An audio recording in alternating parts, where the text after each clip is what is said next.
Now, in the world of investment, when things go really well and people make money, people get cash flows, people get huge tax advantages and they save money on their taxes, it's all good. This is why we invest. We're trying to build our wealth. We're trying to build our portfolios. We're trying to build cash flows, income streams that are independent of us going and working as doctors and patients, right? This is the whole goal of investing. And if every investment were to be a home run and we make money, then all would be good with the world. Well, the thing with investments, they don't always go the way you want.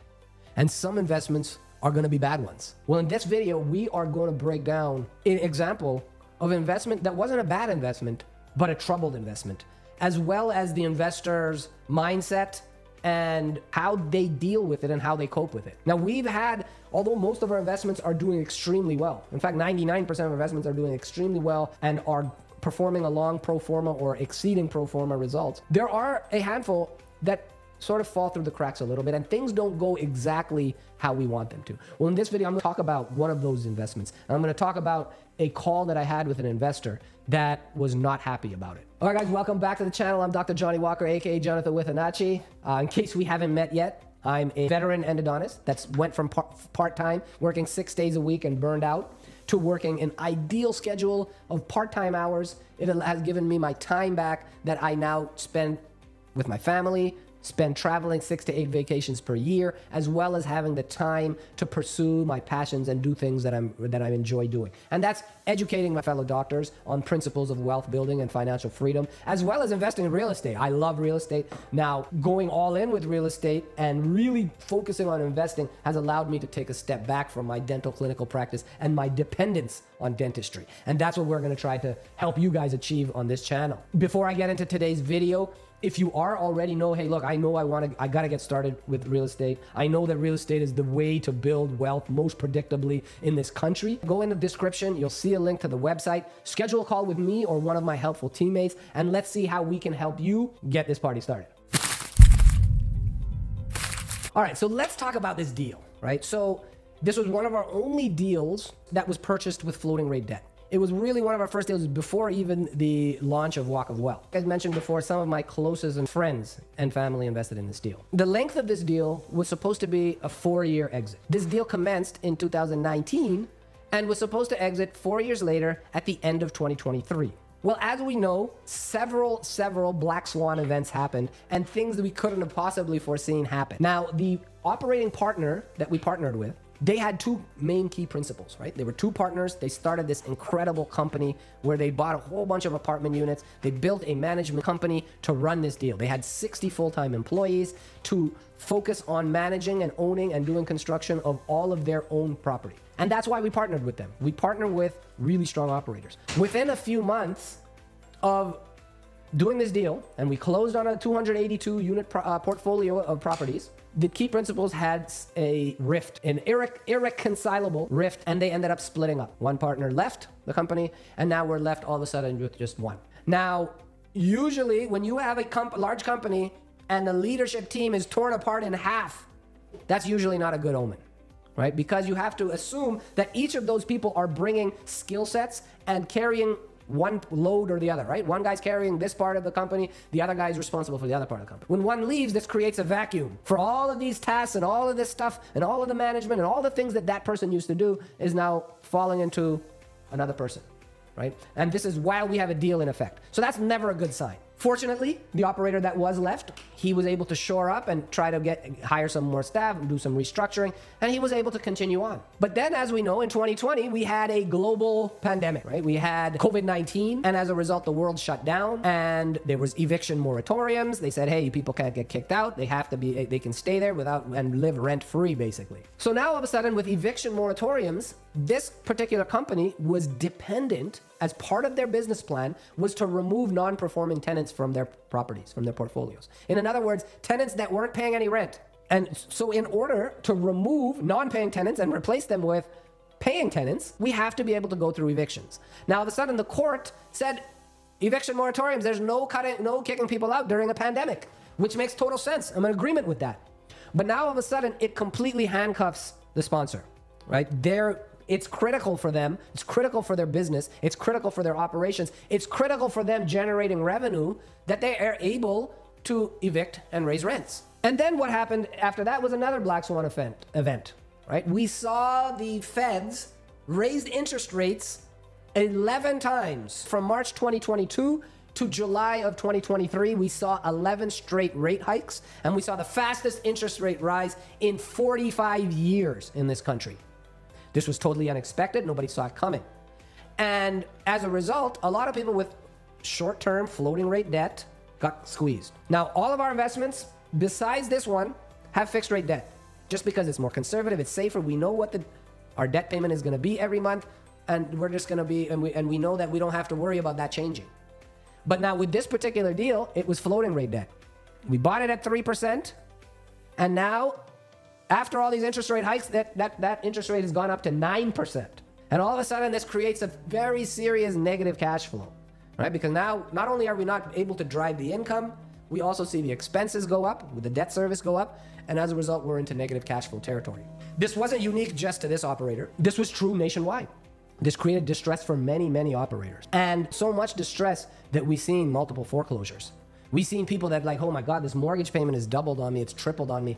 There's no way that we can afford it. We have to sell this property, and we have to sell it now. This is what's happening all nationwide. We look at Nightingale Properties with Jay Gigavelli.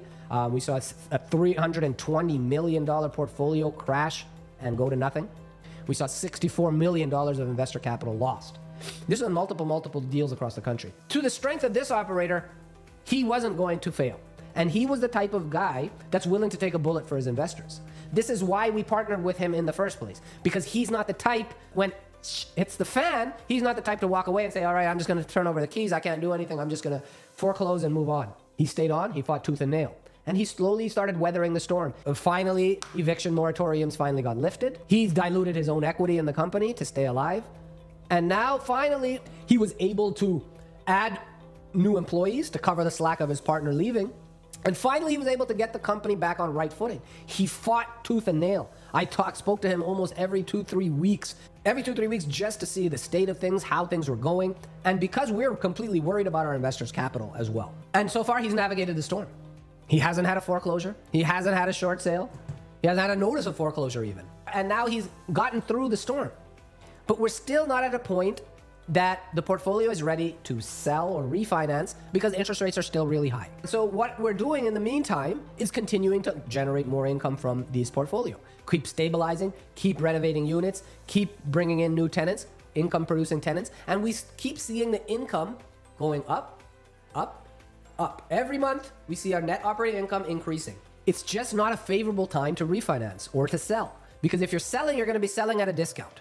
If you're refinancing, you're not going to get the amount of loan proceeds that you would normally get with interest rates so high and loan to values so much lower. So because of that, it's not a great time for the operator to sell and get out of the property, right? This is really a function of economic conditions. The pro forma or the projection when the investor invested in 2020, when he invested in this deal, his understanding that in 2024, he was going to get back his money, a return of his capital, as well as a piece of the profits. Now, because of these conditions that I just explained, it's not a time for the operator, it's not wise or prudent, nor financially lucrative to refinance or sell now. And as a result, he explained, hey guys, for these reasons, we're not going to sell now. We're not going to refinance now. And as a result, we can't give you back your capital and equity. But what he's saying is that, hey, you didn't lose your money. We didn't foreclose. We went through a storm of epic proportions, and a whole bunch of events occurred that we couldn't affect and we couldn't hope to have seen coming, but we navigated it. We navigated through the worst of the storm. We've got the ship finally riding straight, and it looks like we've got through the worst of it. But you have to be a little bit patient, because we're going to wait till interest rates come down. We're going to keep generating NOI. And hopefully by next year, we'll be in a more favorable position to sell or refinance and give the investors an exit. Now, this obviously makes sense, especially if you're intimately involved with the day-to-day like I was, right? I was literally on the phone for hours talking about this, talking to his asset managers, talking to property managers. Like we were really in the mix with this thing, and I really take this thing seriously. And so I was intimately involved with what was going on within the company. Now, my investors are passive investors, right? They've passively invested in this deal, and they've invested passively because they don't want to be involved with the day-to-day, right? They don't care to know about how the steak is made. right? They don't want to know how the cow's slaughtered and how the meat's processed and prepared. They just want that steak on their plate. Now, one of my good friends, he was one of those, right? He trusted me to make the right investment decisions. We invested in this deal, and now he's waiting for his money to come back, and he hasn't received it in the time period that was originally estimated. Now, this has created, he expressed a lot of discontent, right? He's disillusioned with passive investing. He's like, hey, look, I was really hesitant to invest in real estate in the first place. And, I know that this was my decision ultimately, but I'm just really disappointed with the outcome here. And I took that to heart. I took that to heart because it makes me feel bad that not only as one of our investors that's trusted us to make these dollars, we haven't returned the capital in a timely fashion. But number two, it's because it's one of my good friends, right? So this shows how the level of seriousness when it comes to investing from an investor standpoint, as well as from a fund manager standpoint. Now, will this deal work out? It looks like it will. And maybe instead of 4 years, he's going to get his money back in 5 years or maybe 6 years max. But the point is that his capital is still preserved, right? Let's look at the facts here. His capital is not lost. In fact, it's parked in very high quality real estate in a booming market, right? It's a place that's growing. Our investment thesis was exactly correct. Rents have gone up. The area has flourished, is in full transition. We've seen institutions come in and spend a ton of money upgrading the retail in that area. And we were dead on, spot on with our investment thesis. And as a result, these properties have gone up. Rents have doubled since we took over the property, right? So the thesis was absolutely correct. But some of the factors that were out of our control, the debt, pandemic, eviction moratoriums, etc., these factors warped the timeline a little bit. But the underlying principles of, hey, we bought great assets that are in high demand and there's a lot of renters to go and fill those and give us income. And that's why it's great about real estate, right? Especially multifamily. Because if conditions are unideal, we have the ability to hang on and wait a little bit longer.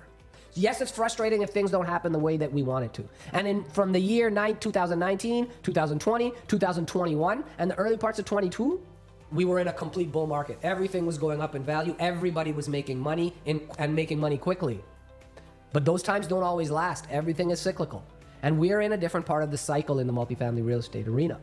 And it's why it's important for investors to know this. It's important for investors to know that when you're investing in a passive investment, it incurs significant risk up to and including loss of capital. This is not just an investment in a real estate deal. This is not just for a syndicated investment. This is for all investments.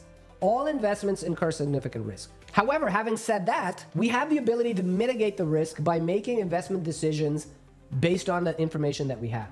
Based on the sponsor, based on the market, based on the geographic location, based on the debt structure, which is very important as it pertains to this. It's important to understand as an investor that, yes, I'm here to make money. I'm here to invest in these deals so that I can develop income, so I can develop wealth. But you also have to understand that there's risk involved and that the returns that are in a pro forma, hey, we're going to make 16% IRR, you're going to get 2x equity multiple, and we're going to return your money back in 4 years. The truth is, these are nothing more than predictions in the future. So we have to understand that pro forma is nothing more than a prediction. We cannot say, hey, look, 100%, this is how this deal is going to go. Some people say, hey, the deal is going to exit in 4 years, but it exits in 2. There's going to be other deals that, hey, this deal is supposed to exit in 4 years, it exits in 6. This doesn't change that this investment is a great investment. It's just changed the timeline.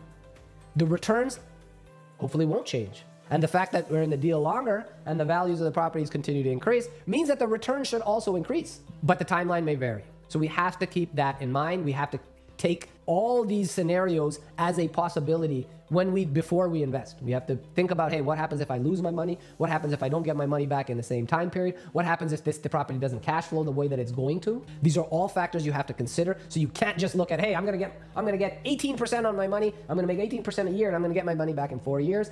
And that's for sure. That's a wrong mindset. All right, guys, I hope that helps a lot. I know that there's a lot of investors that are out there that have invested in deals that are not just in our deals, but that have invested in others' deals, and they're facing capital calls. They're facing things where they've lost their money, right? So these type of scenarios are possible also. But by making the right decisions and still focusing on strong fundamentals when you're investing, you greatly reduce the chances of losing your capital.